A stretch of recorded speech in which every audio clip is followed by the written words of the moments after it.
Ok, estamos online para mais um estudo, início de mais um estudo que será conduzido por Ismael e Israel, a dupla dinâmica. E hoje temos mais pessoas online do que presenciais aqui no nosso estudo, mas iremos tratar então hoje do Entre os Nascidos de Mulheres, não se levantou ninguém maior do que João Batista. É um tema bastante interessante, bastante polêmico, e vamos tentar fazer um bom estudo, um estudo proveitoso. Então, passo a bola para Ismael e Israel. Podem ficar à vontade aí. Obrigado, Diego.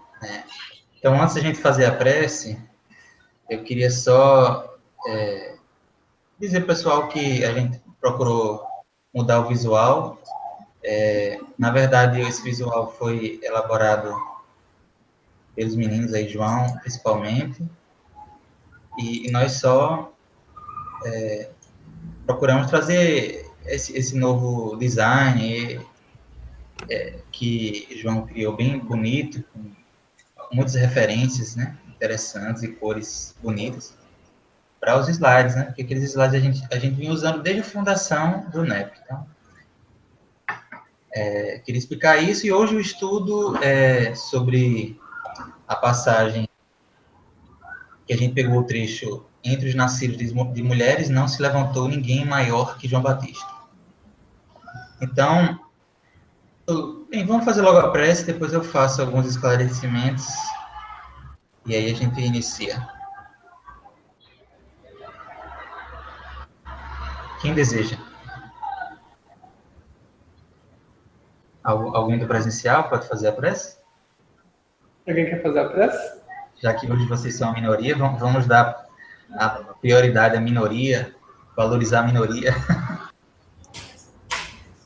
Vamos lá.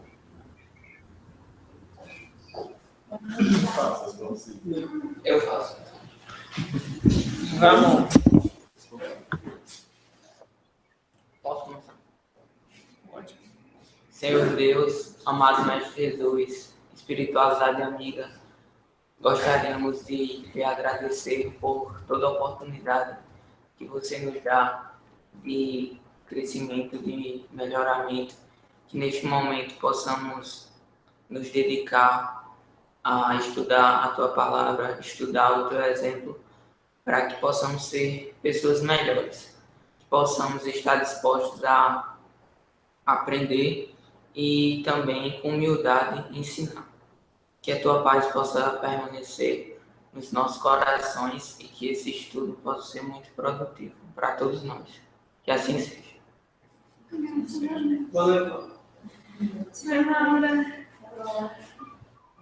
Que assim seja. Boa noite, Maura. Pessoal, então, antes de começar, eu queria dizer que esse estudo foi bem desafiador, como todos, né, são, mas a passagem ela é longa, tem muitos detalhes.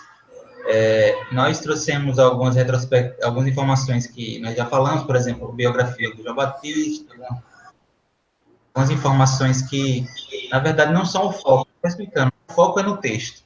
O foco é no Evangelho, a partir dele, as nossas reflexões. Então, alguns pontos a gente não vai poder se aprofundar tanto. João Batista, a gente já falou dele, faz muito tempo, né? Mas nas primeiras reuniões do NEP, nós falamos sobre o Ministério do Precursor, o ensino de João Batista. Então, quem quiser mais informações sobre João Batista, pode acessar esse material. Mas hoje o foco é no texto, que tem muita coisa, muitos ensinamentos. Por ser grande também, a leitura do texto, eu vou pedir que a gente faça apenas da tradução do Haroldo, né, em Mateus e em Lucas. Pode colocar já aí, Leo, e a gente já pode começar a ler. Israel, fique à vontade para intervir também, quando quiser. Ok. Então, quando eu comece, a gente vai fazendo assim, seguindo o horário. Indagações de João Batista e testemunho de Jesus a seu respeito. João, ouvindo no cárcere sobre as obras do Cristo, enviou seus discípulos e, por meio deles, disse-lhes: És tu aquele que vem ou esperamos outro? Jesus, em resposta, disse-lhes: Ide e anunciai a João o que ouvis e vedes. Cegos voltam a ver, coxos andam, leprosos são purificados, surdos ouvem, mortos são erguidos, pobres são evangelizados. E bem-aventurado quem não se escandalizar em mim. Assim que eles saíram, Jesus começou a dizer às turbas a respeito de João: Saístes ao deserto para contemplar o quê? Um caniço sacudido pelo vento? Mas então saístes para ver o quê? Um homem vestido em trajes finos? Vede, os que vestem trajes finos são nas casas dos reis. Estão nas casas dos reis. Mas então saístes para ver o quê? Um profeta? Sim, vos digo eu, e mais que profeta. Pois este é aquele a respeito de quem está escrito: Eis que eu envio perante a tua face o meu anjo, que preparará o teu caminho diante de mim. Amém vos digo, entre os nascidos de mulheres, não se levantou ninguém maior que João Batista, mas o menor no reino dos céus é maior que ele. Desde os dias de João Batista até agora, o reino dos céus sofre violência, e os violentos se apoderam dele. Pois todos os profetas e a lei profetizaram até João. E se quiserdes aceitar, ele é o Elias que havia de vir. Quem tem ouvidos, ouça. E aí tem o próximo texto, que é a parte do Lucas. Pode ler, tá? Indagações de João Batista e testemunho de Jesus a seu respeito. Os discípulos de João relataram em todas estas coisas. E João, chamando 2 dos seus discípulos, enviou-lhes ao Senhor, dizendo: És tu aquele que vem, ou esperamos outro? Vindo até ele, os varões disseram: João Batista nos enviou para te dizer: És tu aquele que vem, ou esperamos outro? Naquela hora curou muitos das suas doenças, flagelos e espíritos maus. E a muitos cegos concedeu a graça de ver. Em resposta disse-lhes: Ide anunciar a João o que vistes e ouvistes. Cegos voltam a ver, coxos andam, leprosos são purificados, surdos ouvem, mortos são erguidos, pobres são evangelizados. E bem-aventurado quem não se escandalizar em mim. Assim que partiram os mensageiros de João, ele começou a dizer às turbas a respeito de João: Saístes ao deserto para contemplar o quê? Um caniço sacudido pelo vento? Mas então saístes para ver o quê? Um homem vestido em vestes finas? Vede, os que estão em veste gloriosa e luxuriante estão nos palácios reais. Mas então saístes para ver o quê? Um profeta? Sim, vos digo eu, e mais que profeta. Pois este é aquele a respeito de quem está escrito: Eis que eu envio perante a tua face o meu anjo, que preparará o teu caminho diante de ti. Eu vos digo, entre os nascidos de mulher, ninguém é maior que João Batista, mas o menor no reino de Deus é maior que ele. Todo povo que o ouviu e os publicanos reconheceram Deus como justo, sendo mergulhados no batismo de João. Os fariseus e os mestres da lei, não sendo batizados por ele, rejeitaram o propósito de Deus no tocante a eles mesmos. Bem, muitos fatos. Então, eu queria recapitular só os fatos para vocês. Então, João Batista está preso. Ele envia alguns discípulos. Em Mateus, não diz o número. Lucas fala que são 2. E para perguntar para Jesus se ele era aquele que ou eles esperavam por outro. Né? E aí, Jesus diz: vocês idem então e ligam o que vocês estão vendo aí. Curas acontecendo, pessoas sendo evangelizadas. Né? E bem-aventurado quem não se escandalizar em mim. Quem não se escandalizar com isso. E depois Jesus aproveita e fala de João Batista. Né? Então, basicamente, esses são os fatos que a gente vai destrinchar. Não há diferenças assim muito significativas entre as traduções. Você pode voltar aí, Diego, para Mateus, na tradução de Haroldo. Eu fiz alguns destaques em negrito e com asterisco, esses nós vamos deixar para ver depois. Coloquei aí mais para quem estiver consultando futuramente, já ter diretamente aí. Mas, primeiramente, tem uma diferença entre os dois evangelhos, que quando os discípulos chegam para Mateus, Jesus narra o que está acontecendo, né? Que cegos voltam a ver, coxos andam, leprosos são purificados. Em Lucas, não. Ele, naquele momento, é como se ele levasse eles para observar. Se você colocar aí em Lucas, Diego, você vai ver no versículo 21 que eu destaquei. Naquela hora curou muitos das suas doenças, flagelos, enfim. Essa é uma pequena diferençazinha que não influencia muita coisa, mas é uma diferença entre os evangelhos. Mateus, eu destaquei essa repetição de Jesus ao falar de João Batista, né? Saíste ao deserto para contemplar o quê? Mas saíste para ver o quê? Saíste para ver o quê? Isso é um recurso narrativo, um recurso de gênero textual. Jesus utiliza muito para enfatizar, né? Só lembrar do Pedro, tu me amas, tu me amas, tu me amas. E tem também aquela parte dos bem-aventurados, né? Bem-aventurados, bem-aventurados. Exatamente. É bem recorrente mesmo. É bem recorrente nessa... E também nos faz lembrar que o texto do Evangelho, ele era também um texto poético, tinha uma ritmicidade, né? Então, as palavras de Jesus no original, nos originais mesmo, no hebraico ele falando, deveria ter todo um ritmo, uma repetição que fazia sentido para aquele momento. Outro destaque que eu fiz foi para nascidas de mulheres. Todos entenderam? Posso prosseguir? São apenas alguns detalhes, mas fiquem tranquilos que a gente vai passo a passo ver a passagem. Mael, com relação Nascidos... Mael? Diga. Existem grandes diferenças com relação à tradução de Haroldo e a Bíblia de Jerusalém? Que seja importante destacar? Desculpa. Sim. Agora eu entendi. Era isso que eu ia entrar agora. O ponto que eu achei mais relevante, mas também não é tão significativo de diferença entre a tradução de Haroldo e a tradução da Bíblia de Jerusalém, é justamente esse nascido de mulheres. Diego, acho que está começando a dar um ar agora. Não estava dando, não, mas agora começou. Eu vou cortar aqui. Em relação a esse nascidos de mulheres, né? Em Haroldo coloca nascidos de mulheres, e a Bíblia de Jerusalém coloca nascidos de mulher. O original mesmo, literal, é a tradução do Haroldo, né? Nascidos de mulheres.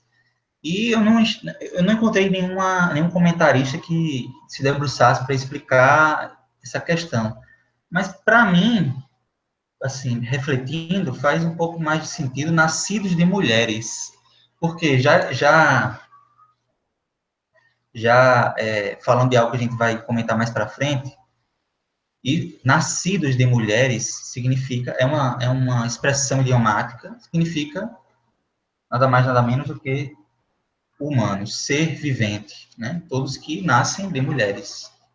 Então, para mim faz mais sentido nascidos de mulheres do que nascidos de mulher, porque não foi uma única mulher, vários seres. Enfim, esses são os seres que nascem de mulheres. Mas é uma diferença pequena. Vai perguntar um negócio. Que conversa. Diz aí. Ela falou que é o típico filho da mãe. Exatamente.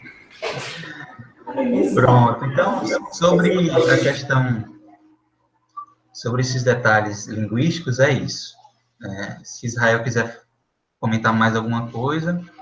Sim, em Lucas, acrescenta-se os versículos 29, nos versículos 29 e 30, que os publicanos, naquele momento, reconheceram Deus como justo, né? Ou na versão da Bíblia de Jerusalém, proclamaram a justiça de Deus. Já os fariseus e mestres da lei que estavam presentes no momento, não resolveram não seguir aqueles ensinamentos. Enfim, coisas que a gente vai tratar mais para frente. Vamos agora já passar para a parte da pesquisa, né? Onde, quando, quem, como. E é só esses slidezinhos para a gente lembrar de como é importante essa parte aí. Ficou legal, hein? Parabéns. Isso é logo do NEP Na verdade, Brasil. Exatamente, como o João explicou, é o logo do NEP Brasil. E no final tem o logo junto com... Enfim, vamos em frente. Parece o logo do Brasil. Exatamente, a ideia é essa. Batista. Agora nós vamos ver algumas informações sobre João Batista. E, como eu falei no início, nada muito aprofundado sobre a vida dele, mas alguns dados biográficos. Pode passar.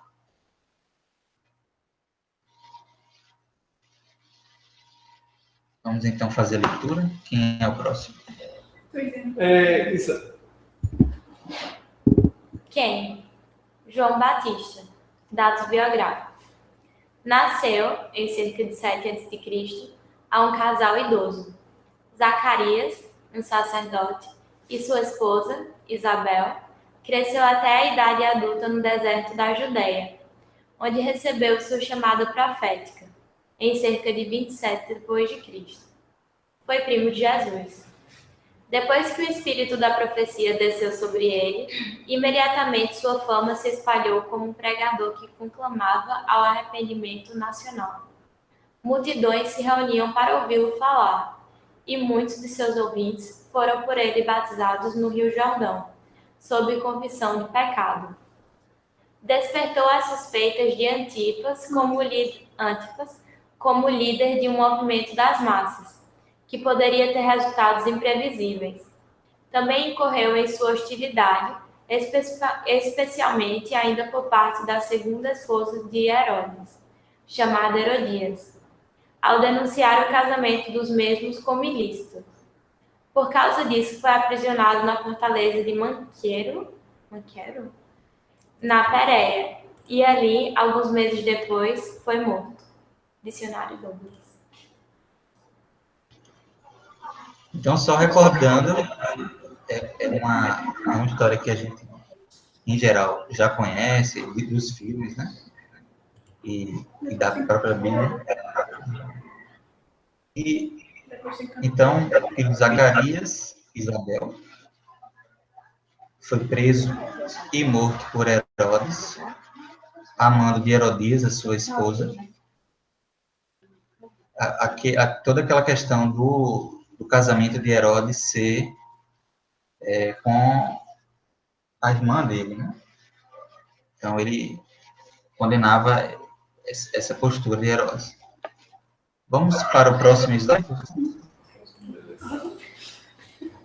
E não sabe não, que ela era irmã de Herodes. Não, na verdade, até o texto de Mateus começa dizendo que ele estava no cárcere, né? Ouvindo no cárcere sobre as obras do Cristo. Então, João já estava preso aí. Esse episódio de Herodes ter mandado prender, os filmes relatam isso, na verdade, como uma cena assim, bem interessante de uma jovem, não sei se é o nome dela agora, Salomé, não sei se era Salomé, que pede algo ao rei, ela dança e o rei diz, né, o que você quiser eu dou a você. Ela diz a cabeça de João Batista. Uma bandeja. Uma bandeja, né? E aí ele prende João e ele fica lá um tempo preso e depois ele é captado, né? A história é essa. Exatamente. E na verdade, Herodias tinha se casado com o irmão, enfim, o irmão dele. Na verdade, ela não era irmã dele. Casada com com o irmão dele, Filipe. Ah, tá. Não foi esse. Aí João denunciou. Você está casado com a sua cunhada. João era bem assim, ele denunciava as coisas em alto verbo. Fica quieto na tua. Se não for para causar, nem sei. Ele denunciava mesmo assim todo mundo.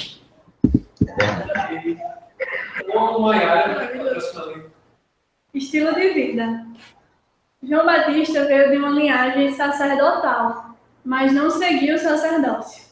Pregador rude, homem de viver austeríssimo, adotou um modo de vida simples, ascético, alimentando-se com frugalidade, de mel e gafanhotos, e vivendo mais tempo no deserto da Judéia. Foi um profeta.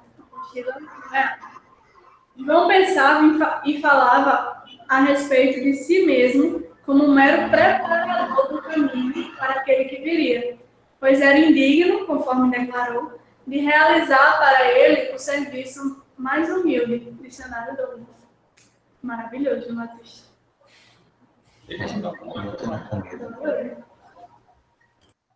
Então, esse era João Batista. Vamos falar do gafanhoto, né? Não, só uma coisinha aí. Quando ele fala assim, João veio de uma linhagem sacerdotal. O pai dele, Zacarias, era sacerdote. Né? Então, ele poderia ter seguido na linhagem com direito. Né? E a gente não sabe os motivos porque ele resolveu viver uma vida ascética e tal. Então, tem essas interrogações, né?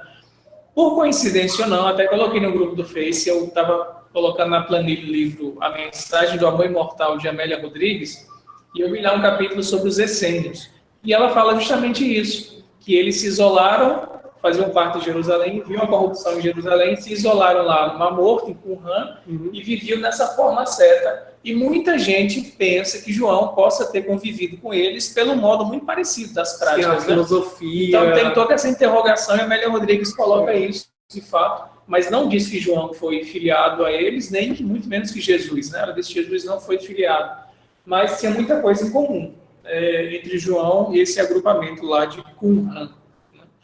Que era bem asceta mesmo. Não se casava, ficava lá numa vida bem frugal, cuidando de órfãos e tal. Uma espécie de um mosteiro, assim, né? Mais ou menos. Deixa eu fazer uma pergunta. João, ele viveu na época de Jesus. Sim. Aí tá falando aqui do caminho para aquele que viria. Tá falando no futuro. É porque ele era 7 anos mais velho do que Jesus, teoricamente. Mas quando Jesus ia assumir a missão dele. Ele nasceu em 7 anos de Cristo. Mas Jesus nasceu em 6 anos de Cristo. Sim, é verdade. Jesus nasceu Tem um Eles estavam grávidos, Tem né, um na mesma encontro de época. Maria, grávida de Jesus, com Isabel, na verdade, Elizabeth, é o nome dela em hebraico, grávida. As duas se encontram. Então, eles eram primos. Ave Maria, cheia de E aí, João era mais velho do que Jesus, só 3 meses, alguma coisa assim, né? E aí, esse futuro é um futuro próximo, na verdade. Um futuro bem de alguns meses, assim. É um futuro... Gente, eu coloquei... Vocês estão me ouvindo? Sim. Eu coloquei algumas datas lá no WhatsApp, depois eu posso até colocar de novo. O nascimento de Jesus foi no dia 5, aliás, no ano 5 a.C. Jesus é o único que nasceu antes dele mesmo. Bem, mas vamos em frente, vamos agora ver Elias, um cabo que lembra muito de João Batista. Hoje André não está nem aí para fazer a cantoria no final.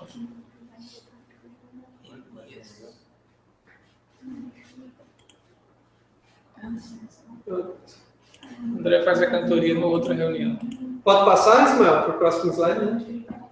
Pode, galera. Tem muita figurinha, viu, hoje, viu, Maera? Mael, arrasou. Maera não estava nem prestando atenção. Que eu não dei a primeira, viu? Era quando a barba dele. Não lembro. Ou então, Ramon, pode ler. Elias, dados biográficos. O profeta de Israel do século 9 a.C. Seu nome aparece no Antigo Testamento hebraico como é? Eliahu. E no Antigo Testamento grego como Eleiou. E no Novo Testamento como Eleio.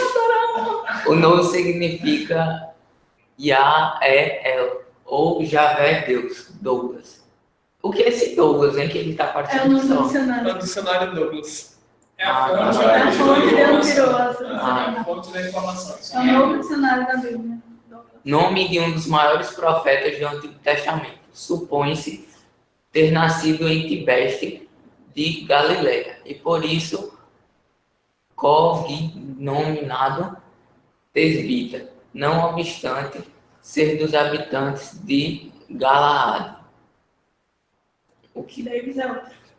Primeiro livro de Reis, capítulo 17, Davis é outro carinha que comenta É outro dicionário dicionário. o ministério profético de Elias é registrado em... Pode pular. Em Reis. Essas narrativas foram escritas no mais puro hebraico clássico. O ciclo de Elias apresenta 6 episódios na vida do profeta. Sua predição de seca e sua fuga subsequente. A luta do Monte Carmelo, a fuga de Horebe, o incidente de Nabote, o oráculo acerca de Acasias e a translação. Excetuando este último, todos os demais episódios dizem respeito basicamente ao conflito entre a adoração de Javé e o culto a Baal. O Baal dessas histórias é o Baal Melkart, a divindade protetora de Tiro. Então, Tiro é uma cidade. Larissa perguntou aqui o que era Tiro. Tiro é uma cidade. Nessa cidade, eles adoravam o deus Baal, Melkart. E Elias surgiu, não tem muita informação sobre ele, da origem dele, ele apareceu de supetão assim, já reclamando da adoração a Baal e o sacrifício, enfim, e essa adoração em detrimento do Deus único, Yahvé. Mas hoje a gente não vai saber muita coisa sobre Elias, vocês viram aí 6 episódios que o Douglas traz, né? 6 episódios que ele mencionou. São coisas muito interessantes que envolvem, muitas vezes, mediunidade, fenômenos sensacionais. Para uma próxima. Vocês podem saber, assim, como base, que ele realmente era contra essa adoração ao deus Baal, a essa divindade protetora da cidade de Tiro. Ok? Ok. Se João quiser. Tem outro slide sobre ele. Certo. Não, só esse finalzinho que ele diz lá da translação, né? Transladação, não sei, que eu acho que é aquele momento que dizem que Elias não morreu, né? Isso. Ele foi levado por uma carruagem de fogo, dos céus, tal. Então, isso é interessante. E aí, quando você fala da reencarnação dele como João Batista, você vê João Batista nascendo com todo mundo. Né? Então, ele não desceu da carruagem de fogo. Então, Que era como a galera esperava que Elias voltasse. Né? porque ele nasce como João Batista, um bebê. O menino subiu, o homem subiu na carruagem de fogo e aparece como um bebê. É meio estranho isso, né? Mas, enfim, tem o manto de Elias que foi passado por Eliseu. Que ele deixou uma premissa. Muita coisa aí. É Elias, né? Que Deus manifesta e fala que ele eu não sou isso, não sou aquilo. O Deus não é espiritual. Não lembro. Pensei que ele aparece lá na inspiração. Parece. Vamos Vamos lá. Justamente vai ser mencionado agora. Vamos lá. Vamos seguir. Desculpa, amigo, história. Elias. Nada. Elias. Não, Carmelo. Inclusive, essa música de Tim Vanessa é muito legal para fazer a gente se situar e entender um pouco mais a história de João Batista e do Elias. Fica a dica aí de referência. Vai lá, João, pode falar. Senhora? Não? Ah, não, é Maura. Elias. Importância. 2 observações podem ser feitas acerca da importância de Elias. Em primeiro lugar, ele se situa na tradição do profeta de êxtase do Antigo Testamento, né?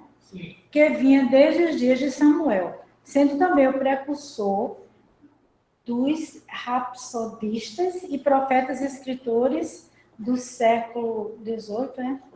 8.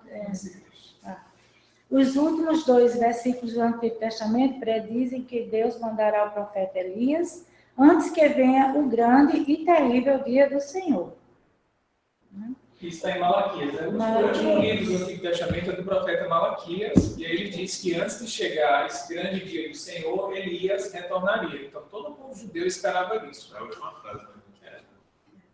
O Novo Testamento explica que a referência é feita a João Batista, que, semelhante ao tesbita, era humilde e despretensioso. Mateus 3:4. Elias apareceu no monte da Transfiguração como representante dos profetas do Antigo Testamento para prestar honras a Jesus, a sua doutrina e profetizar a sua ascensão que se havia de cumprir em Jerusalém.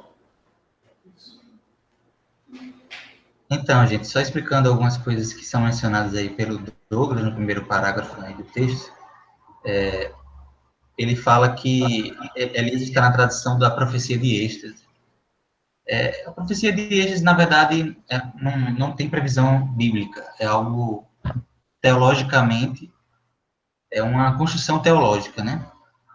Que, na verdade, a gente, como espírita, enxerga esses estilos ou tipos ou modos de profecias que os teólogos dividem como tipos de mediunidade, na verdade.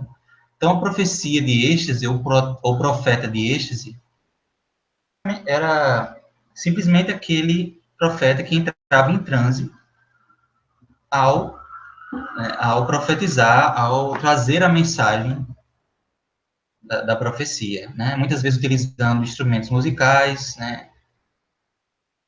Entrar nesse estado de êxtase ou transe. E é mencionado aí pelo Douglas também que ele é precursor dos rapsodistas. Rapsodistas, se estiver errado, tem a ver com a cantoria grega, né? Então era um estilo de canto grego.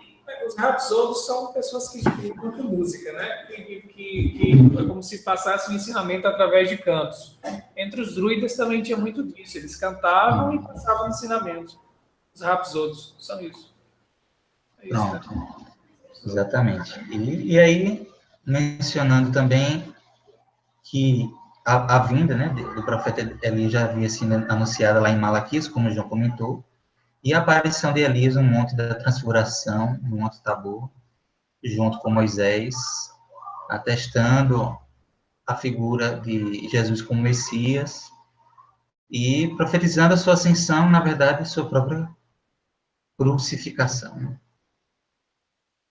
Bem, é importante só destacar essa questão quando Elias aparece no Monte Tabor, né, que é o Monte da Transfiguração, ele aparece em espírito, certo? Então, João Batista já tinha morrido, para encaixar direitinho essa história de reencarnação, né? Então, isso aí já é bem mais à frente, a gente vai ver daqui a muitos capítulos na frente.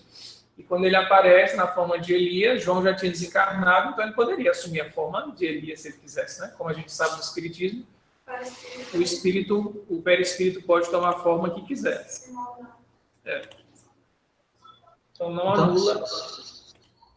Só explicando algo que eu esqueci de mencionar, por que Elias era precursor dos rapsodistas? Porque suas profecias tinham esse caráter de serem ritmadas, feitas para serem cantadas também, bem poéticas.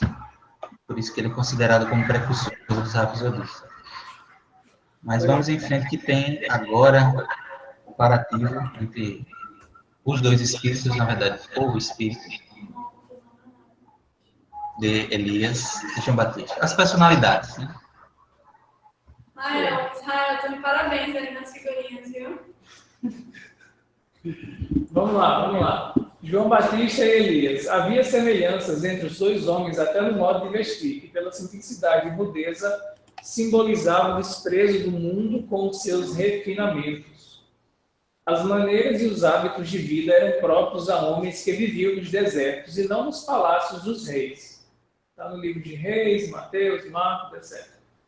E aí, João diz em relação a Jesus, né? Convém que ele, Jesus, cresça e que eu diminua. Então, ele tinha uma postura muito humilde e dizia até, inclusive assim, eu não sou digno nem de desatar as sandálias de Jesus, ele dizia, né? João Batista dizia isso. Eu não sou digno de desatar nem as sandálias dele. Era um cara super humilde mesmo. Adoro ele. João. Muito bom. Então, eram espíritos, eram personalidades muito semelhantes e é impressionante que como na Bíblia está explícito que vocês estão falando do mesmo espírito, né? Seja pela sua... Vou fazer uma pergunta, Mael. Ismael, essa rudeza que fala dele é no modo de vestir ou na personalidade dele? Ambos, né? Ambos. Ele era muito enérgico e também era muito simples e rude nesse sentido, de simplicidade, de andar com quase que trapos, né? E se alimentar de coisas bem simples. Na Bíblia, na gafanhoto e mel, se alimentava de insetos e mel. Alguns argumentos que poderia ser uma simbologia isso, mas, enfim, a gente considera mais, poderia ser realmente a alimentação dele. Agora, mais alguma pergunta? Não, interessante isso que Ramon coloca, porque a gente tem essa figura de João e de Elias como aquela figura da austeridade, né? A gente vê até nos filmes a forma como ele falava, gritando, assim, os verbos, e Jesus é aquela mansidão. E João incomodava muito por essa forma de acusar, você é um pecador, e dizer isso assim. E ao mesmo tempo a gente acabou de ver que Elias também cantava, né? Então ele tinha um lado de austeridade e mudeza, mas também sabia fazer música, também sabia cantar. Então, assim, é um espírito que, dependendo da circunstância, né, agia de uma forma mais enérgica ou de uma forma mais branda para transmitir o ensinamento através do canto, né? Interessante isso. Não que ele fosse um homem embrutecido, a ideia não é essa, assim, de ser aquele cara ignorante, embrutecido. Mas na hora de exortar, de recriminar um pecado, ele tinha que ser assim, bem duro como Moisés era, né? Ele não amansava, não. Eu fico imaginando. E a gente vai ver, pode falar, na época em que ele veio, aqui, basicamente foi a mesma época que Jesus começou o ministério dele, né? Sim. Ele encontrou assim, as pessoas com o coração muito endurecido também, né? E ele, acho que usava um pouco da autoridade, né? Que ele tinha para as pessoas acordarem, né? Acho que a palavra certa é essa, né? Impactar mesmo. Ele convidava as pessoas a arrependimento. Exato. Nayara me perguntou uma coisa interessante. Se tem algum canto da Bíblia que diz que João sabia da chegada de Jesus.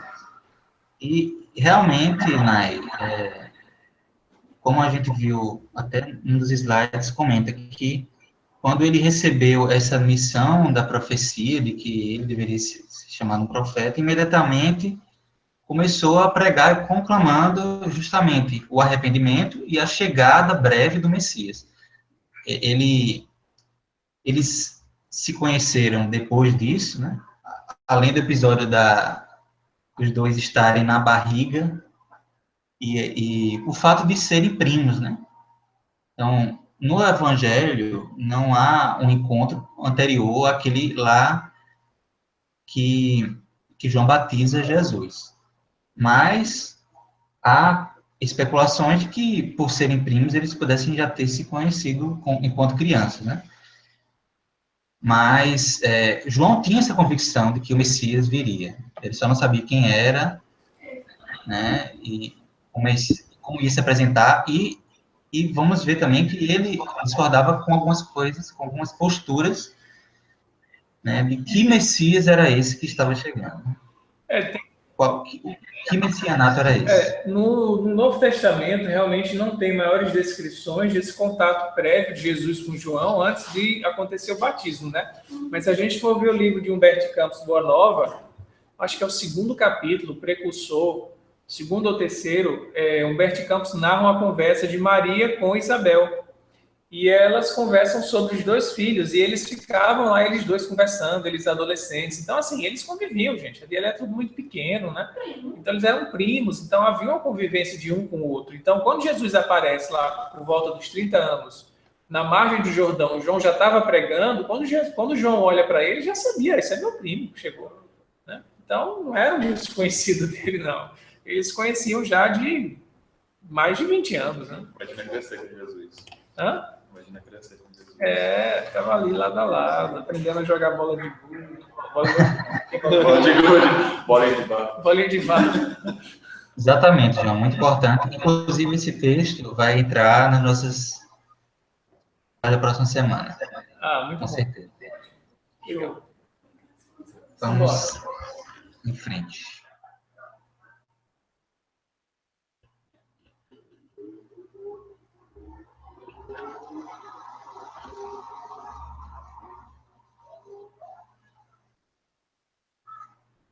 Vamos lá.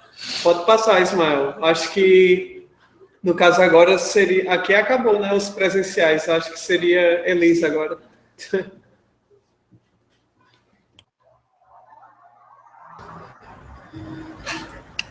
Estão me ouvindo? É para ler, gente? É isso, né? Ok. Sim, estamos ouvindo. Beleza. Caniço, cana, cálamo, junco agitado pelo vento, do grego calmos. Trata-se de uma cana ou junco com talo articulado e vara de medir ou varinha de escrever, nos papiros. Novo Testamento, Haroldo. Os caniços eram frágeis. Isaías, Macabeus. Assim, um caniço agitado pelo vento era notoriamente fraco. Reis e independente. Reis e Ezequiel, não sei, Champlin. Isso, exatamente. Então,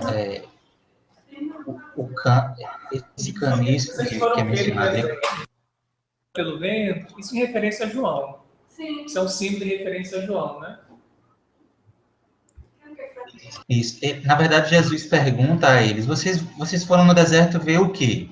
Ver uma cana agitada pelo vento? E a maioria dos intérpretes, a interpretação melhor dessa questão, dessa passagem, mas como referência de fragilidade. Vocês foram lá ver uma coisa tão frágil ou algum ser realmente forte, um profeta? Vocês foram atraídos pela força dele, não pela fragilidade. Um dia eu perguntar, vocês estão pensando que vocês foram ver um caniçozinho? Aquilo não é caniço não, rapaz, aquilo é um tronco forte. Exatamente. Aí nós colocamos algumas figuras aí. Ideia, infelizmente eu só encontrei uma com essa marca d'água aí, para dar uma noção de como seria uma cana no deserto, uma coisa bem desolada, bem frágil mesmo, assim, né? Meio que caindo aí. Então, é esse símbolo aí de fragilidade. E não é a cana que a gente conhece lá no sul, né? É diferente. Inclusive, a maioria dessas canas, desses caniços que eram daquela região, tinham perfume, aroma, eram utilizados para fazer óleos, ungüentos. Podemos prosseguir. Ok. A próxima é Giana aqui na ordem, né? Ok. Anjo mensageiro. Hebreus 1,14 define o anjo tanto como mensageiro de Deus, como ministro ao homem, enquanto que a totalidade das passagens sugerem um laço profundo de simpatia e serviço. No Novo Testamento aparecem intimamente associados com a transmissão da lei. Douglas. Há alguns anjos enviados a executar ordens divinas, que são chamados anjos do Senhor. Davis. Nascidos de mulheres. Os nascidos de mulher eram uma expressão familiar judaica e do Antigo Testamento referente aos humanos. Kinner.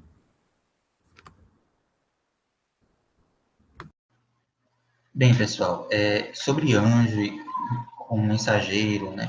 Anjo ou mensageiro, depende da tradução. Tinha muitas informações muita coisa foi especulada e construída ao longo dos séculos. E a gente colocou aí só o que tem a ver com a passagem, né? Quando se mencionava isso, é justamente um enviado, um mensageiro, representante da figura de Deus, trazendo a mensagem divina. Ou um missionário mesmo, que veio cumprir ordens da espiritualidade, do plano maior, na nossa visão espírita, né? E nascidos de mulheres, a gente já comentou, que é uma expressão referente aos humanos. Ficou alguma dúvida, algum comentário em relação a isso? Só a parte linguística, né, do anjo, tem a ver até com o evangelho. O anjo em grego é o angelos. Angelos, né? Angelion é a boa mensagem. Então, angelos é o mensageiro mesmo, ele vem trazer uma mensagem. A figura do anjo com a asinha, com a auréola, tudo mais, aí já é uma construção nossa, né, católica, ocidental. Mas para o povo hebreu, o anjo era um ser na forma humana que vinha trazer uma mensagem de Deus. Ou um ser espiritual, como o anjo Gabriel, que aparece na Maria, né? Ele aparece como homem. É um espírito, né? Hoje, na interpretação espírita, a gente entende bem. É um ministro, é um enviado de Deus. No caso, um espírito superior, né? E aí, vou dizer, folclore, assim, o lado mítico católico criou esses anjos com forma de criança e, enfim, toda aquela coisa, né, estranha. Estranha a cultura judaica, inclusive. Então, anjo para o judeu é um ser humano adulto que vem trazer uma mensagem, né? E a palavra, acho que é malachem, que eles chamam. E Malaquias tem a ver com isso, é um mensageiro. Ok, podemos seguir, então. É o carteiro, como o Israel comentou aí. E os mensageiros, André Luiz, os anjos, né? Isso. Então, Ismael, você é o cara da vez. Opa! Bem, nós colocamos o onde aí, localizando mais ou menos o percurso que esses discípulos estariam fazendo, né? Porque o onde a gente já sabe, Jesus estava ali pregando na Galileia, mas, como comenta aqui, né, os discípulos de João provavelmente viajaram na estrada principal em direção ao norte da fortaleza de Herodes, Maquedos, onde João foi aprisionado, perto de Pérea, à margem do Jordão, para cruzar a Galileia, onde Jesus estava ensinando. João Batista fora encerrado em Maqueiro, a maior fortaleza dos judeus, nas fronteiras da Pérea, no lado oriental do Mar Morto, e que talvez seja a moderna Caur. O local era protegido por desfiladeiros de Jerusalém no ano de 70 depois de Cristo. E aí uma foto do que seria esse local, próximo a esse local. Segundo a Wikipédia. Não, gente, o Wikipédia, eu estava vendo os dados, hoje é considerada quase como confiabilidade de enciclopédia britânica. A gente vai mostrar Demais. É a sabedoria das multidões. Justamente. Tudo que é colaborativo, ele começa, assim, numa coisa, assim, muito básica, mas eu estava vendo o LibreOffice, minha gente, ele já mudou tanto, tá? Às vezes, de repente, tem mais recursos que o Office. Mas, enfim, né? Mas interessante essa informação, assim, que eu não sabia, né? Esse presença fortaleza, porque nos evangelhos não tem essa informação. É até bom a gente ver de onde é que Champlin tirou isso, de onde é que Kinner tirou isso, né? Porque não está nos evangelhos. Pois é, verdade. Não está nos evangelhos, João. Seria, na verdade, eu acho que é o Kinner que menciona Joséfo comentando alguma coisa sobre isso. Então, é uma suposição, não é algo realmente que está na escritura bíblica, não. Certo. Muito bom. O José fez confiança. Agora, pessoal, a gente vai realmente entrar na interpretação das passagens. Nós vamos caminhando com tranquilidade, o material é grande, talvez a gente pule alguns slides que fiquem repetitivos, eu coloquei algumas informações para a gente, nos conteúdos mais densos, coloquei mais informações, e a gente vai caminhando até onde a gente conseguir. Vamos lá. Ok, o próximo a ler é o Israel. o segundo da dupla. Quase trio, né? Porque Larissa está aí do lado também. Tem Larissa, né? Larissa está aí aparecendo. Sim, quem é que para ler? Israel ou eu? Israel. Ah, sim. Ah, Larissa. Ah, então lê Larissa e depois lê o Israel. Tem razão. Larissa.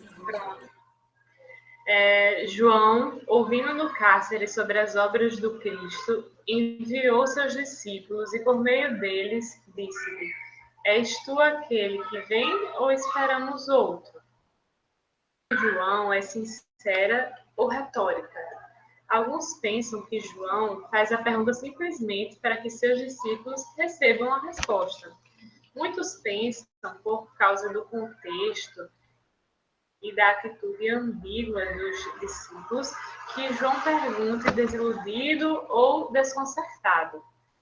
A pergunta é nada menos que sobre o Messias esperado, futuro, aquele que há de vir. João o esperava como um juiz escatológico, armado de pá e fogo, e sua imagem se fundamenta na Escritura. As notícias que recebe falam de um Jesus benéfico, acolhedor, disposto a perdoar. Bíblia do Peregrino. Então, só explicando esse comentário da Bíblia do Peregrino, muito interessante, muito fável o pensamento desses comentários, né? Ele começa refletindo, será que a pergunta de João era retórica, simplesmente por perguntar assim, ou era uma dúvida que existia realmente em João? E a gente vai estudando, começando a entender, esperava sim, e tinha convicção que Jesus era o Messias, já tinham identificado. Agora, que tipo de Messias era esse? Ele começou a se espantar um pouco com a postura, porque ele ouvia relatos de que Jesus curava as pessoas, acolhia, perdoava, era muito pacífico, muito tranquilo, diferente do que a Escritura, em alguns pontos, né, trazia de um verdadeiro juiz armado, um guerreiro, né? Aquela velha discussão do Messias guerreiro e do Messias sofredor, um Messias servidor, né? A gente vai comentar muito sobre isso, não queria colocar tudo agora de uma vez. Comentem aí o que vocês quiserem. João, fica à vontade. Só assim, curioso, eu não sabia dessa visão de João Batista com relação a Jesus, né? Porque o próprio João Batista ele já era enérgico, né? Então, de certa forma, ele já defendia uma coisa assim, acirrada, né? Eu não tinha parado para pensar nisso. Mas o fato dele ser tão desapegado da matéria e dele ser tão contrário à forma como os fariseus levavam a vida em Israel, e aí essa coisa de fugir para o deserto, de viver de gafanhoto e mel, essas coisas todas me fazia pensar, acreditar que João Batista pensava de uma maneira diferente, que ele já pensava no Messias como o Messias sofredor, né? Mas, na verdade, essa era uma ideia até bastante pontual, né? Eram alguns filósofos, né, que, por exemplo, o mestre de Gamaliel, que era mestre de Paulo, que defendia essa teoria, né, de resumir os 10 mandamentos no amar ao próximo como a si mesmo e a Deus sobre todas as coisas. Mas eu não sabia da visão de João Batista. Porque assim, você vê o João, como foi dito no slide anterior, quando ele começou a pregação dele, os publicanos se arrependeram, os pecadores se arrependeram, mas os fariseus não, né? Os doutores da lei não quiseram saber de João. E ele não tinha muita conversa assim com eles, e ao que parece, a gente não sabe, se ele fosse convidado por um fariseu para jantar na casa do fariseu, será que ele iria? Né? Pela pureza dele, será que ele iria se misturar com o fariseu, como Jesus se misturava? Então, Jesus era muito permissivo nesse aspecto, de entrar nos lugares, de onde chamava ele ia, né? Muito compassivo. João era mais austero ali defendendo Moisés. Então, fica a interrogação mesmo. Até que ponto João estava entendendo essa missão do Messias sofredor no aspecto de abraçar todo mundo, de não ter aquele rigorismo de seguir a lei de Moisés tão à risca, né? Nos próximos 2 slides da Champney, e nós vamos ver também um vídeo do Kivitz, nos faz refletir muito sobre essa dúvida de João Batista, que não era uma falta de convicção, de certeza da vinda do Messias. A gente vai ver que o entendimento de João era limitado também, como o nosso João comentou aí, era muito ligado também às tradições judaicas fortes, né? A gente vai ver alguns comentários interessantes. Pode passar aí, Diego, de Champlin, em 2 slides, assim, fantásticos. Champlin, às vezes, ele se inspira e traz reflexões incríveis. Champlin é um médium. Pronto, Israel. Pode ler. Ok. João, ouvindo no cárcere, a mesma questão lá sobre as obras do Cristo, enviou seus discípulos e por meio deles, 11:3, disse-lhes: És tu aquele que vem ou esperamos outro? Até o próprio João Batista e os seus seguidores vieram a tolerar dúvidas sobre a missão messiânica de Jesus, provavelmente porque ele não se adaptava ao ideal que faziam do Messias político, o que quase certamente compartilhavam com o judaísmo. Jesus se tornou o grande profeta do Novo, e ele aparece declaradamente como Messias. João Batista pertencia à ordem antiga e reteve várias características da mentalidade judaica. Ficamos sabendo, pelo 19º capítulo de Atos, e por outras fontes, que nem todos os seus seguidores se tornaram seguidores de Jesus, pois até mesmo já dentro da era cristã, eles se mantiveram como uma seita separada, e muitos deles aceitaram a João Batista como Messias, e não a Jesus. Talvez isso nos seja difícil de entender, mas assim sucedeu. Contemplemos, pois, as dificuldades com que Jesus se defrontava, até mesmo aqueles que deveriam tê-lo reconhecido com maior facilidade, falharam, ou então tropeçaram e duvidaram. Champlin. Depois, né? Duvidaram dele, negaram ele. Até que não é muito difícil, até nos dias de hoje a gente vai ver, até no próprio movimento espírita, algumas questões assim, de alguns ilustres que passaram, assim, algumas pessoas seguindo ele como deixando de ver eles num contexto dentro da doutrina, né?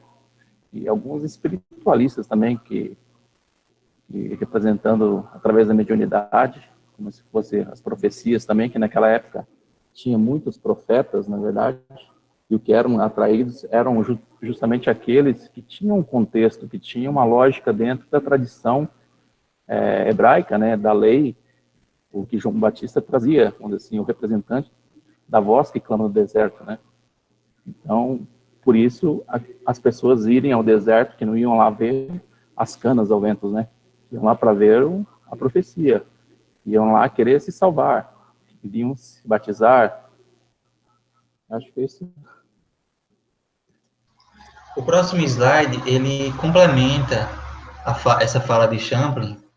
Então, eu acho que Israel poderia ler esse outro slide, porque finaliza essa fala de Champlin, para que a gente entenda no contexto.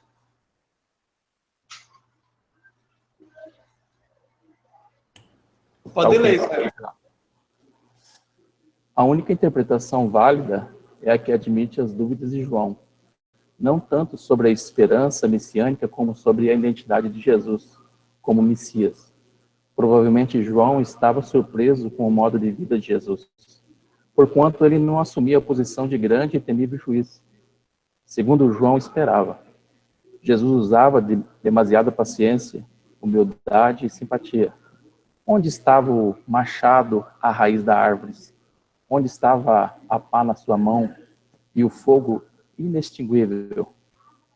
Não virá ainda o cumprimento de suas profecias acerca do reino e, provavelmente, como todos os demais judeus, João esperava a derrota do Império Romano, o que era certamente uma medida política que Jesus não estava encorajando em seus ministérios.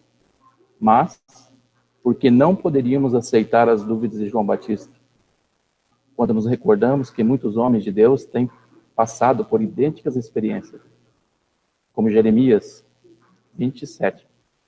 E o próprio Elias. Parece perfeitamente claro que essa é uma experiência comum aos crentes.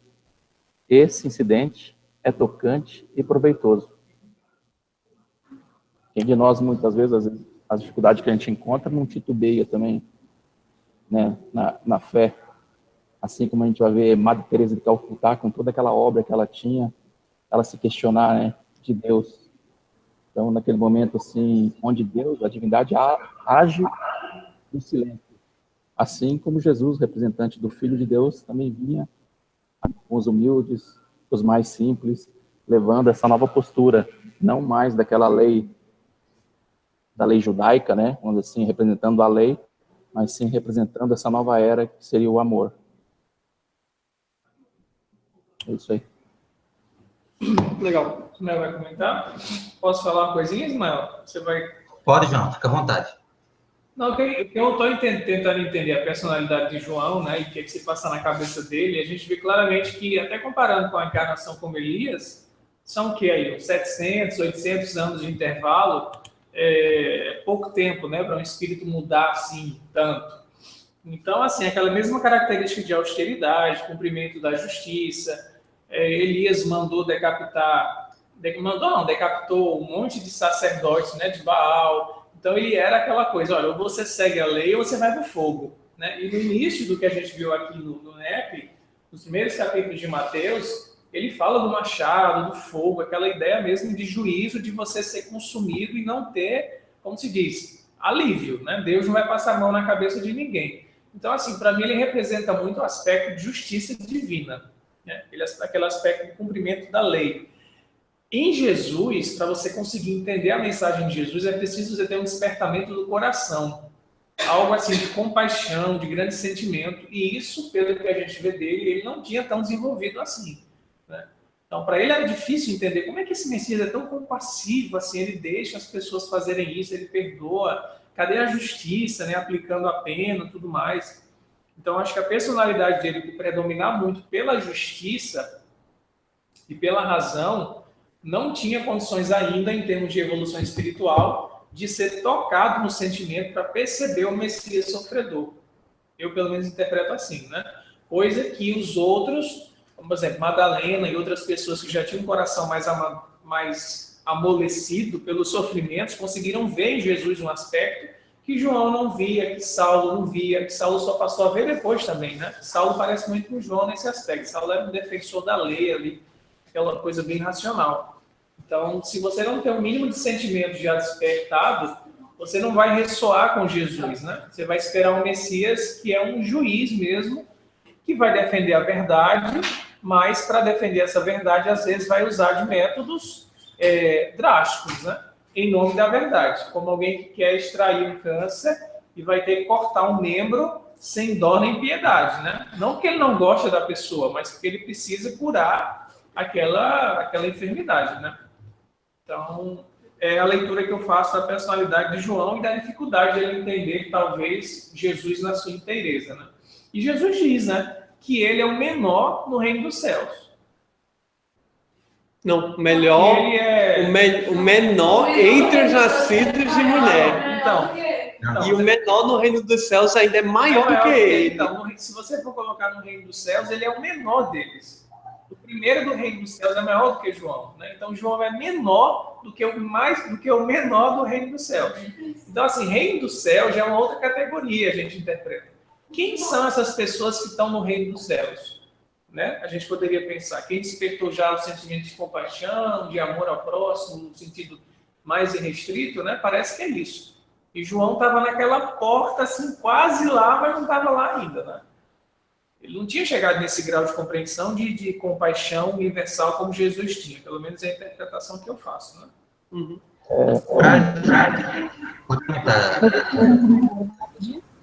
Também não querendo adiantar, lá nos comentários espirituais, vai entrar mais a fundo nas questões e vai mostrar ali, vai falar de João Batista como é um trabalhador da primeira hora, né? E que dentro dessa trajetória, desse ciclo, vamos dizer assim, de evolução do nosso planeta ainda, que ele é o, vamos dizer assim, que é o mais evoluído. Então, no reino dos céus, daqueles que não necessitam reencarnar, para não entrar nos detalhes, vai ter um pouquinho lá nos comentários espirituais.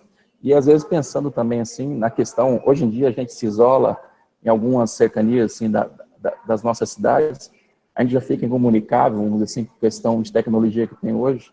Imagina naquela época, você também está dentro de uma prisão onde não vinha informação de fora e as informações que você sabia era só pelos carcereiros, vamos dizer assim, ou que alguma coisa que cogitasse ali, né? E a dúvida dele se esse que estava lá fora, porque tinha muitos profetas e muitos que passavam por profetas, se esse que estava lá era o Messias, né, que ele batizou, porque a partir do momento do batismo ele reconheceu ali Jesus como sendo o Messias. Então ali dentro da cadeia também pode ser, assim, nessa minha reflexão aqui agora, de também, vamos dizer assim, mandar essa confirmação se ele era aquele Messias que vinha, apesar de toda essa característica dele, vamos dizer assim, das leis, né, trazendo essas questões, sim, dos antepassados, né, da lei judaica. Muito bom, Israel. Exatamente isso. A gente precisa se colocar no lugar de João Batista também, né? A circunstância que ele vivia, não só a personalidade dele, mas a circunstância que ele vivia no momento, né? Aprisionado, ameaçado e cheio de expectativas. Até alguns comentaristas falam sobre isso também, sobre esse momento de João Batista. Mas para a gente discussão, vamos ver um vídeo agora do René Kivitz e que vai trazer reflexões interessantíssimas. Pode ser? Pronto. Vou então copiar aqui o link para o pessoal.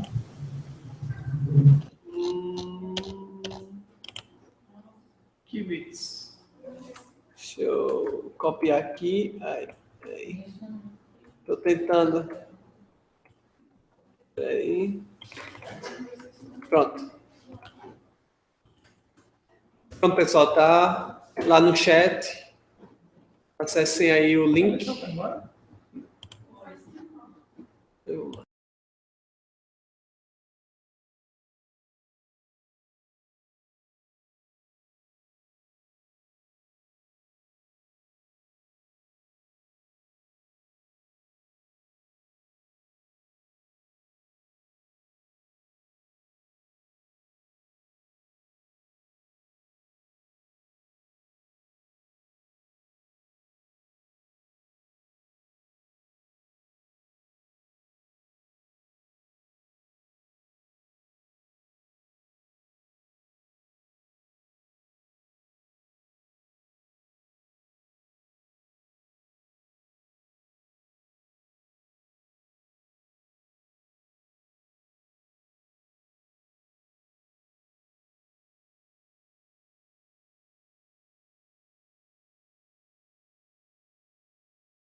Ok, pessoal.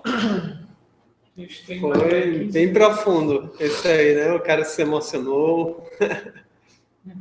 Ele fala sobre a crise de fé. O pessoal, todo mundo já terminou, né?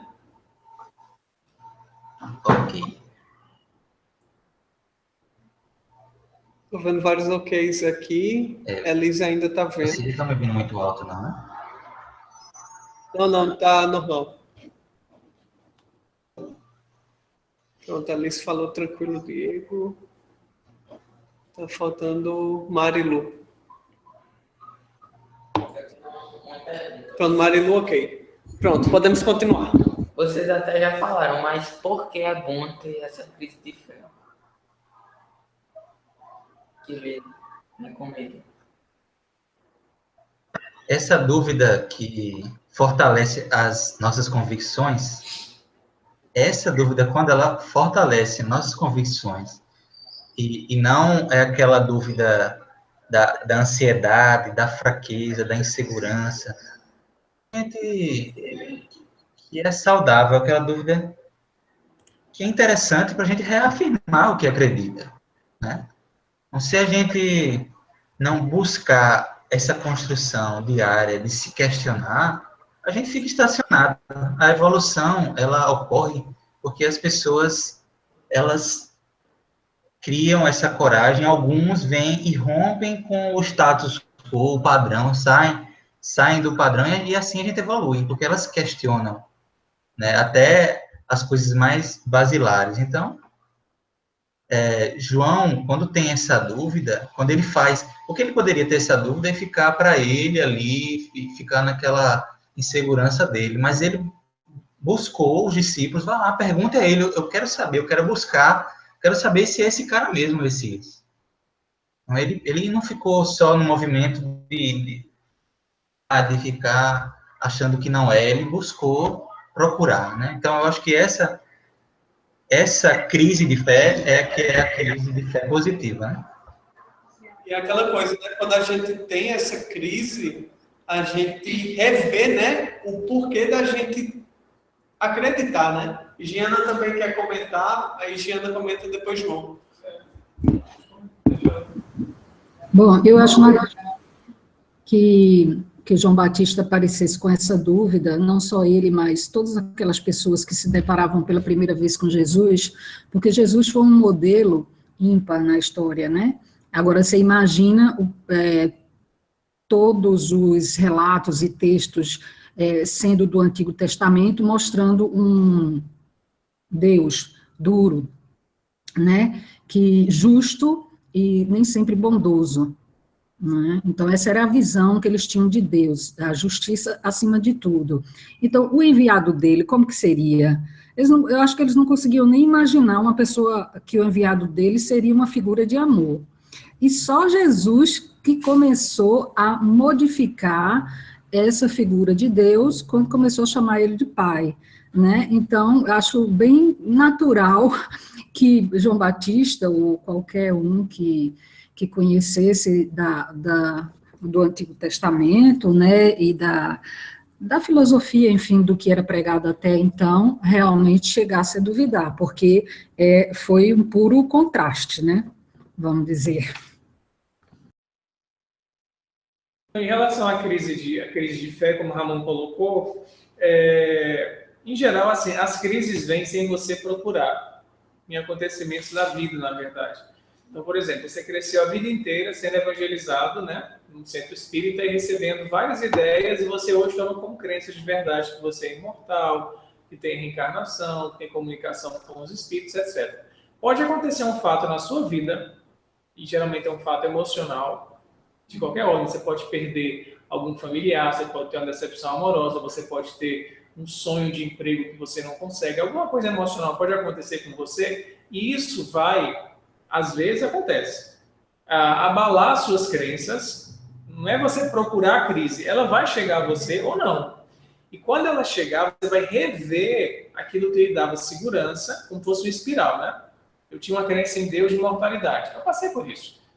Crença em Deus. Quando eu passei por certos sofrimentos e tive que buscar forças em outras situações ou reforçar a minha convicção em Deus, eu passei a ver Deus de uma forma ainda mais amadurecida. Então, a crise serve para você dar uma volta em você mesmo, nas suas próprias crenças, rever o que você tinha de verdade, e ou você solidifica ou você abandona. De duas, uma. Ou você vai solidificar ainda mais aquilo que você tinha como verdade, e você diz, olha, isso não serve mais para mim. O problema é que eu passei foi tão grande que as respostas que eu tinha antes, que eu aprendi na evangelização, ou que eu aprendi na igreja católica, ou que eu aprendi na escola, nas aulas de biologia, de física sobre o universo, não estão conseguindo dar conta da situação que eu passei emocionalmente.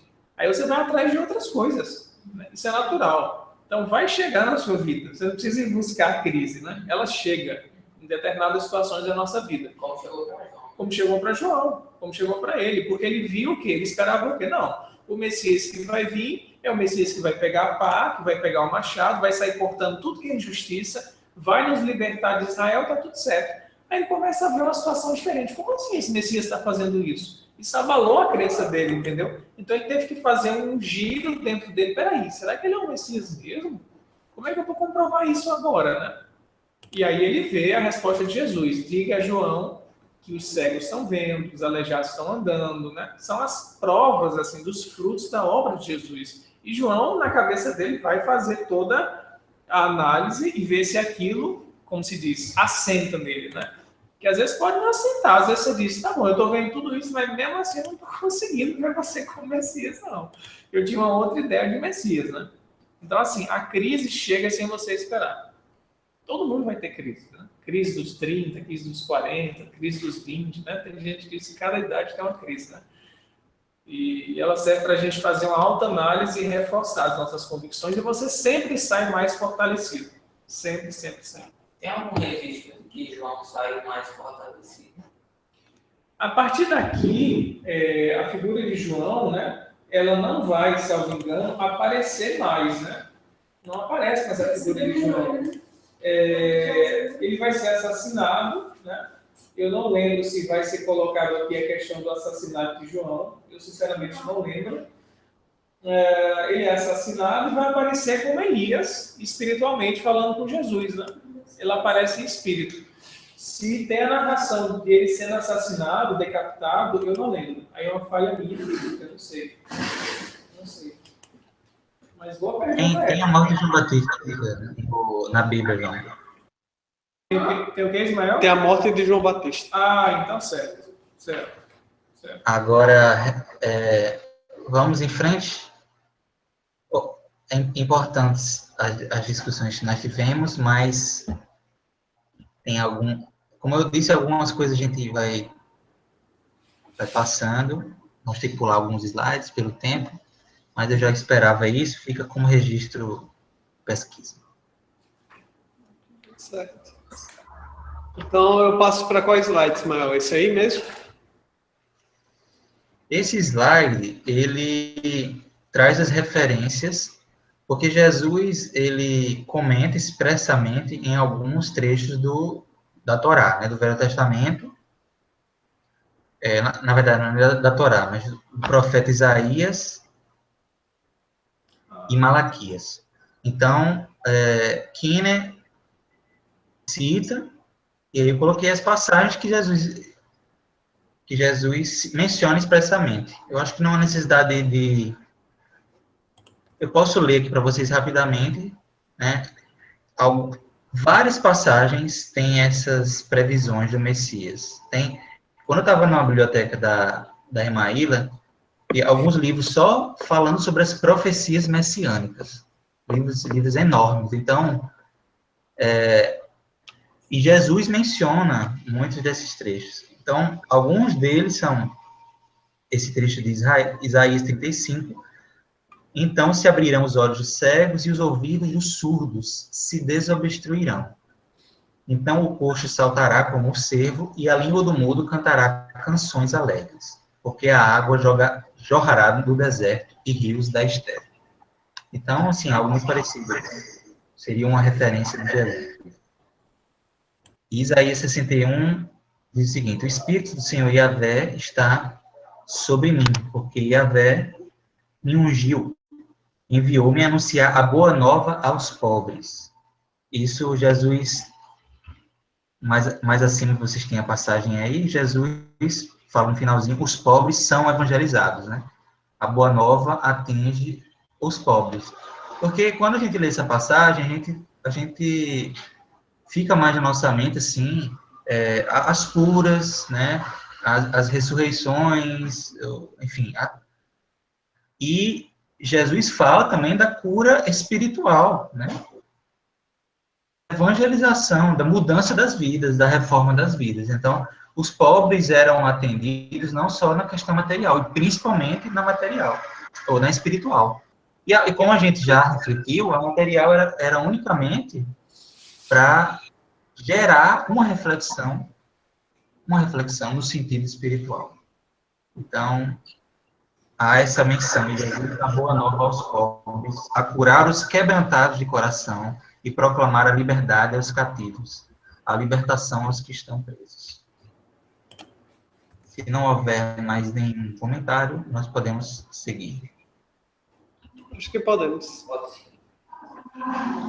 Então, sobre essa mesma passagem, o Champlin diz o seguinte: o propósito de Jesus ao proferir essas palavras não foi somente para provar que era um homem dotado de grande poder, mas, antes de tudo, para mostrar a João que ele, Jesus, estava cumprindo as profecias messiânicas.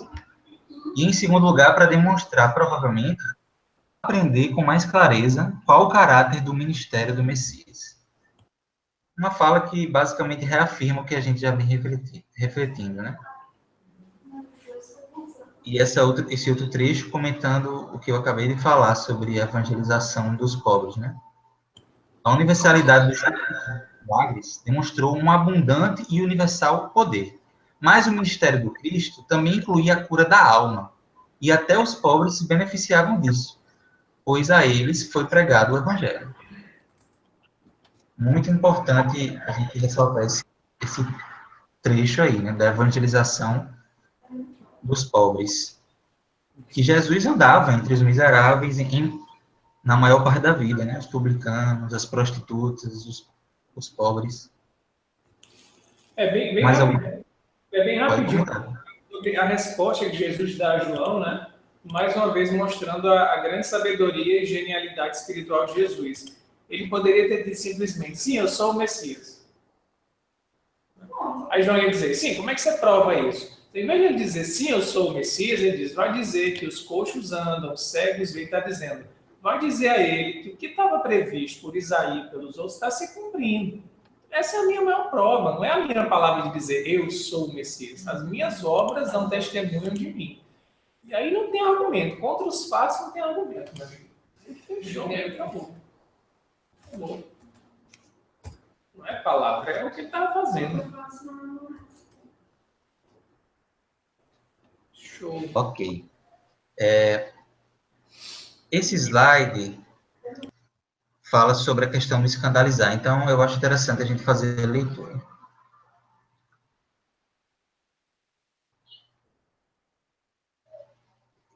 Quem estava na vez de ler? Ou se vocês quiserem, eu leio também, mas eu não quero monopolizar. Seria, então, Marilu.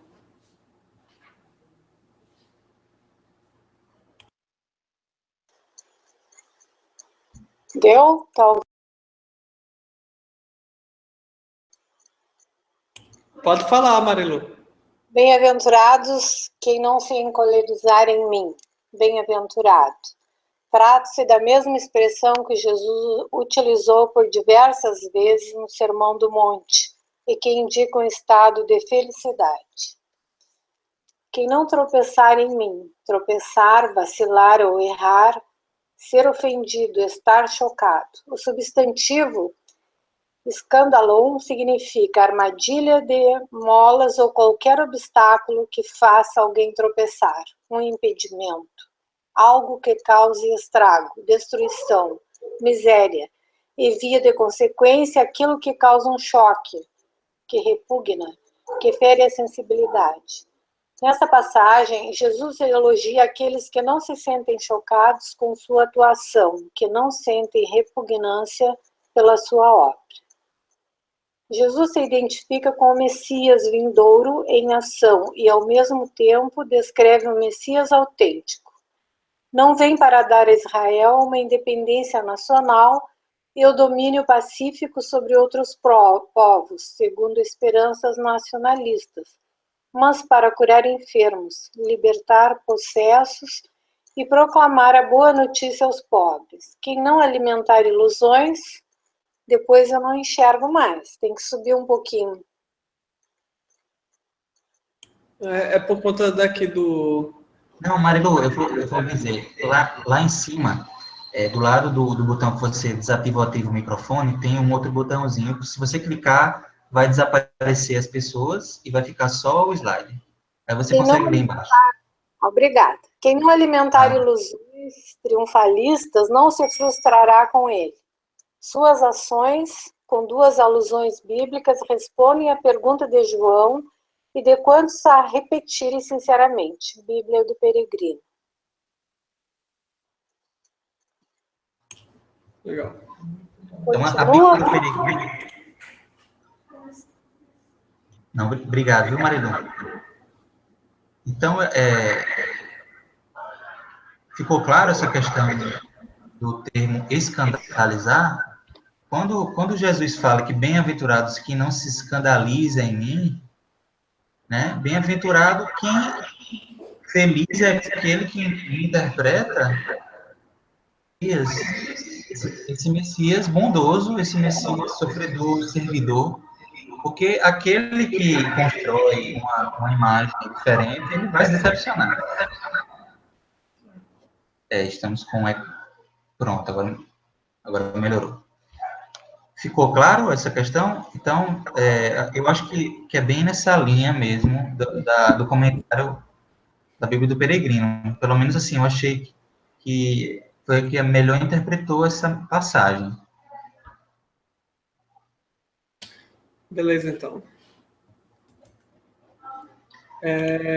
Estamos chegando no tempo, né, Ismael? Você tem preferência dos slides? Quer passar mais por cima comentando? Ou tem algum que quer ler com mais calma? Por os dois próximos e vamos para o 27.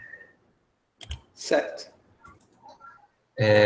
Nesse slide, só tem essa frasezinha de Champlin, do versículo de Jesus falando de João Batista, né? Mas então, saíste para ver o quê? Um profeta? Sim, vos digo eu, e mais que um profeta. Então, João não era só um profeta. Ele era um profeta. Na verdade, o último dos grandes profetas. Mais à frente, Jesus vai dizer que a lei e os profetas foram até João. Então, João Batista era um marco. Foi um marco entre a era dos profetas do Velho Testamento e a era messiânica. A era após o Messias, a vinda do Messias e da mensagem do Messias. Então, Champlin vai dizer, os judeus reconheciam que João era um profeta, mas não percebiam quão grande personagem era ele. Quão grande marco era ele. Por ser também a figura do Elias, né, que haveria de vir. Então, um grande marco. Ficou claro? Sim. Próximo slide. Ok, esse próximo slide nós falamos a maioria deles, só queria ler a última frasezinha que fala sobre a questão do maior. Certo. Chamar de maior fica a forma judaica de elogio, que poderia ser aplicada a mais de uma pessoa de cada vez. Rabinos, por exemplo, podiam falar de uma só sentada sobre José e Moisés como as grandes figuras da história de Israel.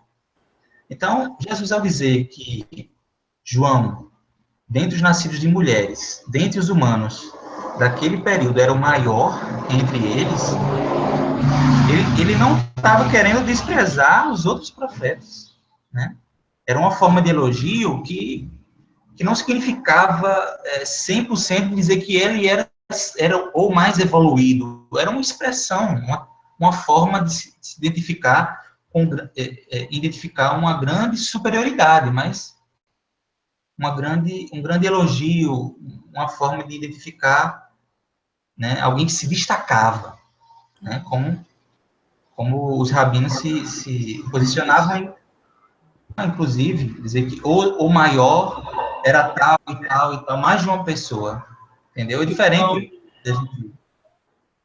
Ismael, Sim, então não necessariamente era, João Batista é o maior de todos os homens, o João Batista é um grande homem, mas ainda assim ele não está ao pé dos maiores do reino dos céus, dos menores. Isso, ele faz, inclusive, a ponderação, né? Que o menor no reino dos céus é maior do que ele. Então, como o João já mencionou aí, o reino dos céus é um padrão diferente, né? Entre aqueles que haviam encarnado, João se destacava muito. Agora, no reino da perfeição, ele ainda tem muito a trilhar. Como todos nós, né, amigos? Então, para encerrar, eu queria então só abordar uma questão meio até polêmica. Certo. A gente precisa, isso aqui eu não posso deixar de dizer para vocês, porque... Em qual slide? É importantíssimo. É o slide 29. Certo. É o próximo. Tá. Pode pular essa primeira frase do David Stern. Ele é sobre a violência, né? Só lendo os dias de João Batista até agora, o reino do céu sofre violência e os violentos se apoderam dele. Então, quando eu li esse slide, eu achava que Jesus estava mencionando aqueles que combatiam a vinda do reino, né? Mas esse termo violência, Haroldo vai explicar aí que era uma expressão que indicava aqueles que se esforçavam.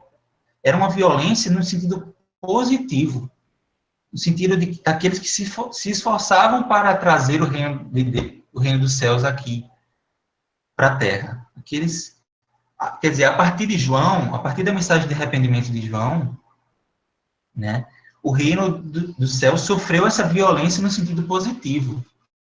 Das pessoas se esforçarem, uma violência em se esforçar para trazer esse estado de arrependimento, esse estado de divinizar-se, de se evoluir. Né? Então, vamos ler o comentário de Haroldo só para ver se vocês entendem, porque isso é complexo, muito complexo. Inclusive, Haroldo vai dizer que é algo muita polêmica essa expressão. Violência. Acreditamos que a expressão como um todo reflita uma expressão idiomática semítica de colorido intenso, para expressar a força, a violência consigo mesmo exigida do discípulo para efetivar as mudanças internas necessárias a fim de ser admitido ao reino de Deus. Então, é nesse sentido, né, desse esforço exigido do discípulo para efetivar essas mudanças, essa modificação necessária para atingir o reino de Deus. Olha só como uma leitura rasa, a gente não consegue atingir esse significado, que é muito profundo. Com isso, eu acho que a gente pode encerrar o estudo, porque os demais pontos a gente já abordou indiretamente, né?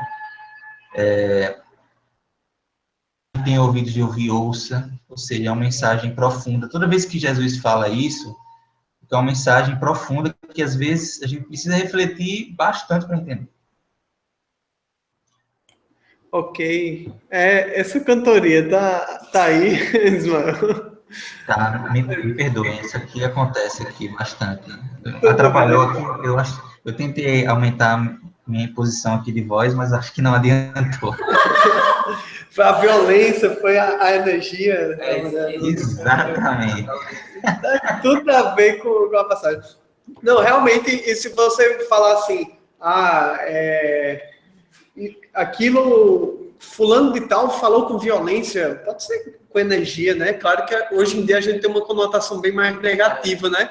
Mas levando em conta um período, inclusive, em que a violência era algo bastante usual, né? Violência era também sinônimo de força, né? Inclusive, a palavra porque ele fala biazetai, que é sofrer violência, e violentos é biastai, hoje em grego, até no hino grego, fala isso, que ele fala assim, com força você mede a terra. Então a violência como sendo uma grande força de vontade também, sabe? Não é assim, aquela violência de, eu vou sair matando todo mundo. Tem um aspecto de força de vontade, tem esse aspecto também. Até como começa com bia, tem a ver com bios, com vida, com vitalidade, com vigor. Tem esse aspecto de vigor. Então, assim, o problema é você pegar essa expressão isolada, como alguns fanáticos podem fazer, e dizer: o reino de Deus vai ser por violência, levantar a espada e fazer as cruzadas. Isso é um problema, né? Você tirar de todo o contexto aí. Então, assim, é uma violência, uma força interior para você vencer as suas mais paixões, como Madalena fez, por exemplo, né? Emmanuel até chama de batalha sem sangue, que é algo interior. O bom combate, que Paulo de Tarso vai falar, né? Então, Jesus sempre fala no aspecto interno, não a luta exterior, né? Ele está aqui com uma pergunta e o Ismael vai comentar sobre ela.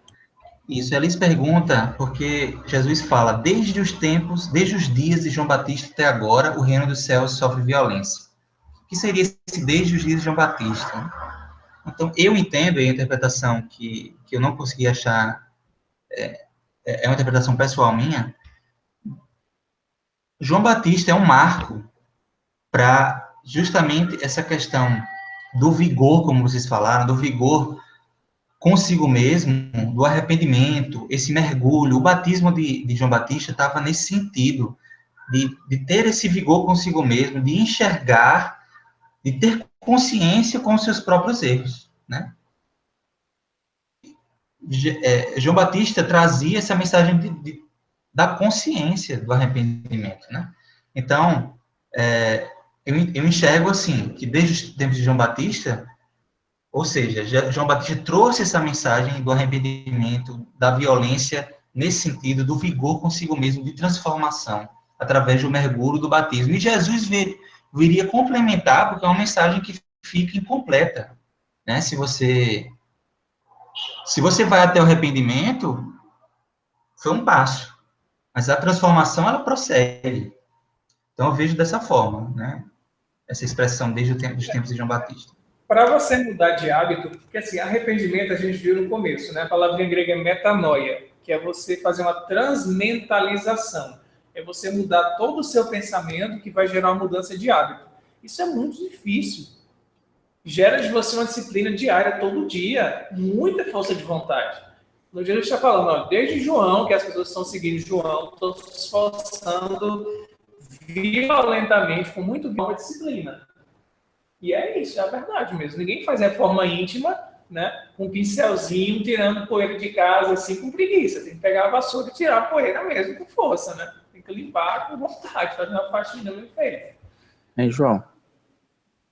Faz todo sentido. Oi.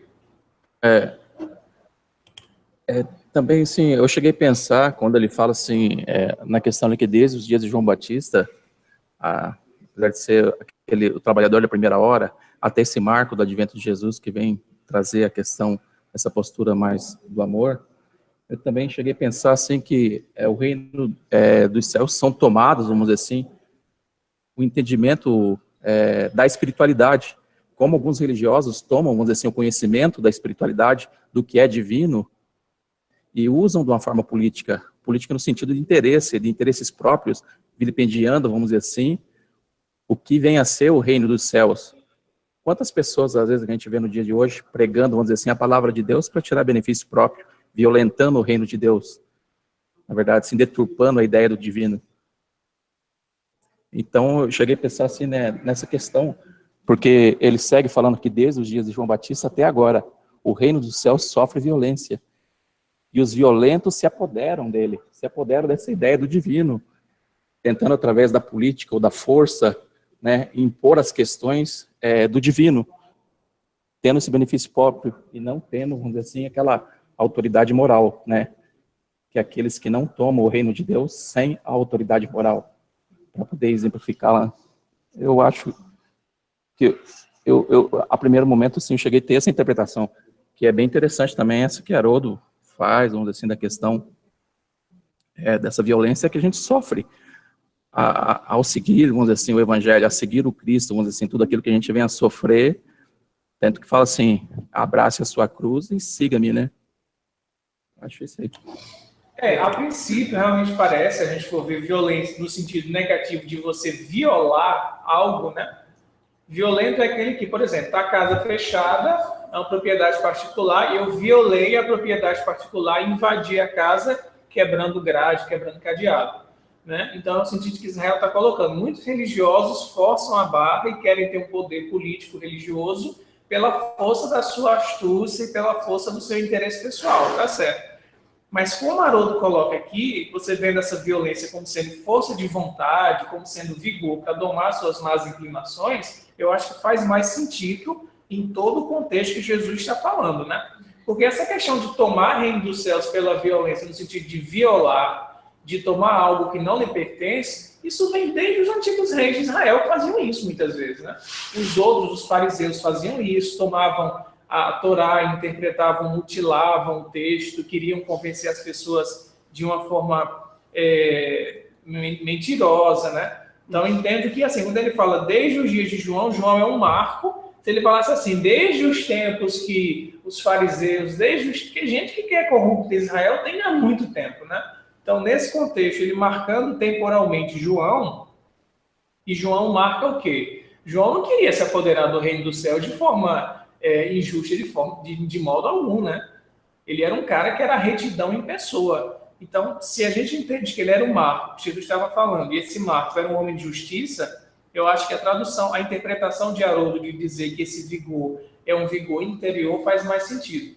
Acho que não caberia interpretar como sendo essas pessoas que usam da religião para ter poder político e violam, né, os direitos dos outros, né? No contexto, eu pelo menos fico com Haroldo também. Enfim. Ok. Chegamos no nosso tempo, né? Israel, querem ter suas considerações finais? E a gente continua o debate, né? Exatamente. Israel, você quer falar alguma coisa? Sugestão? Pode falar, eu pensei que tinha referido meu nome aqui. Eu passo a tutela aí pro meu mentor, Ismael. É isso. Giana, dê sua sugestão. Então, já que a gente falou hoje sobre João Batista, eu vou colocar lá no Face um link de um documentário assim bem interessante. Na realidade, não é um documentário, é um programa que passa na TV Novo Tempo, quer dizer, passou em 2013, e é um vídeo de 23 minutos que fala sobre a história de João Batista. Quem fala nesse vídeo é um teólogo e arqueólogo. Então, tudo que o cara fala é baseado na ciência, né? Então, ele traz muitas curiosidades, né? Entre elas, o fato dele comer gafanhoto e ser vegetariano. E aí a gente vai conhecer o que é o gafanhoto que ele comia.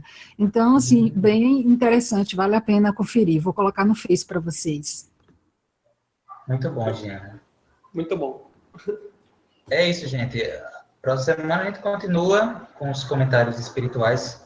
E como a passagem é muito densa, se ficou alguma dúvida, a gente continua a discutir no Facebook, nas redes sociais aí. Vamos expandir essa discussão, porque tem muito conteúdo realmente, essa passagem.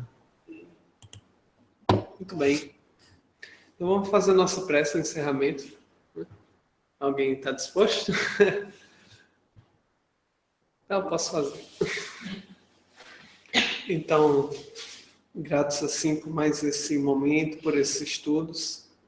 Rogamos ao Pai as tuas bênçãos sobre todos nós, possamos transpor as palavras, a letra, internalizar essa mensagem do Cristo, encontrando o seu cerne, o seu verdadeiro sentido, mesmo que de forma parcial.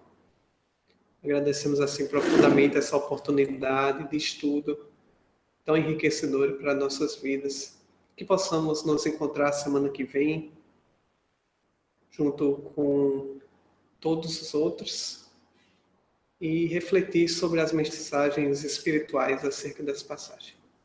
Graças a Deus. Graças a Deus. Pois é, pessoal. A próxima hoje vai ser bem É isso aí. Um abraço, queridos. Até semana que vem. Boa semana. Valeu. Valeu, irmão. Muito bom, viu? Parabéns. Parabéns. Pessoal. Valeu. Valeu, Ramonzinho, Mai, João, Diego, Nora. Beijo, gente. Beijos. Quem tá falando, Noel, é?